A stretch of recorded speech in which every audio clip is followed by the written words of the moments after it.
Luke writes that Joseph and Mary came here to Bethlehem from Nazareth because the Roman Emperor Caesar Augustus had ordered a worldwide taxation. Now, there is no record outside the Gospels that the Emperor Caesar Augustus ordered such a tax.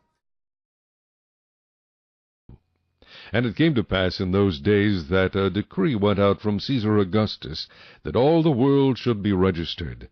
This census first took place while Quirinius was governing Syria. So all went to be registered, every one to his own city.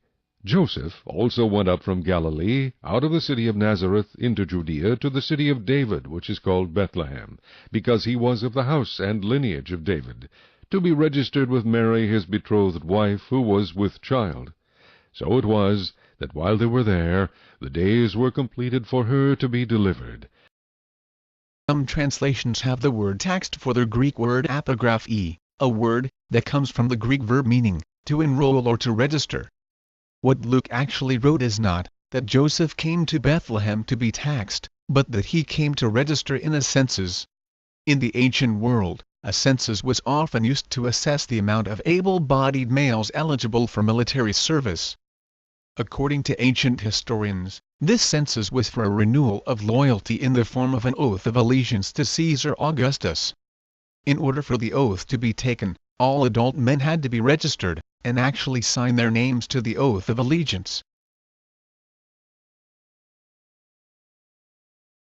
Josephus states, the whole Jewish nation took an oath to be faithful to Caesar, and to the interests of the king Herod. He adds that above 6,000 Pharisees refused to swear. Based on Josephus' writings, this oath was sworn in the year 3 BC.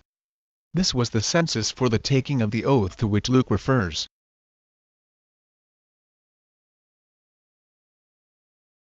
The actual census may have been conducted years before, which is in accord with most reliable dates for the time of Christ's birth and stay in Bethlehem.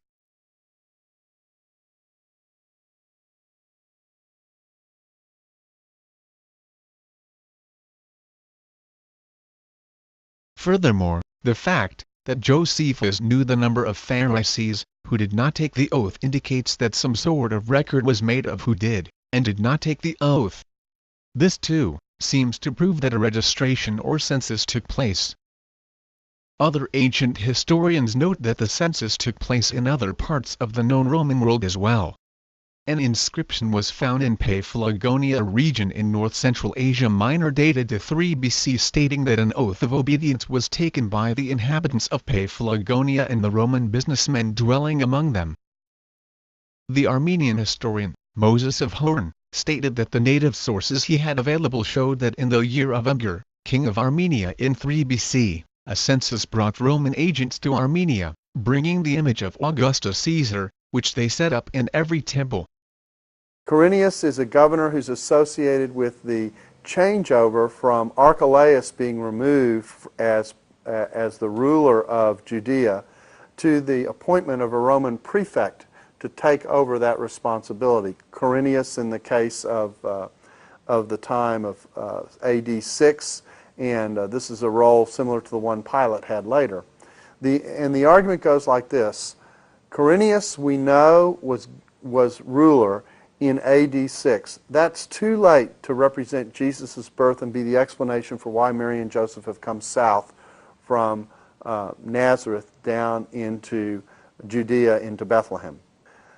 Now, we know that when Luke refers to the idea of there being a census being taken in all the world from Augustus, that actually what Augustus did is he didn't institute a empire-wide census, but he instituted a variety of censuses in specific locations, moving from place to place as he gradually took the census of the empire.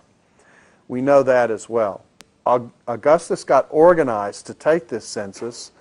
This census took place somewhere between 6 and 4 BC, or at least the beginning mechanizations of it. But it wasn't actually executed until we got to Quirinius. In other words, he's the one who took the data, put it together, presented it for Rome, and Rome actually began to make use of it for taxation under Quirinius. So this is a long process. I like to make the analogy of when they build a major freeway in a city, Sometimes it takes a while between the planning of the freeway and the actual building of the freeway and the completion of the freeway. There's a freeway here in Dallas, Central Expressway, was 30 years from the planning to the completion of the exercise. And so my own take is that this census became associated with Quirinius because he's the one who completed it, but he wasn't the one who was responsible for starting it.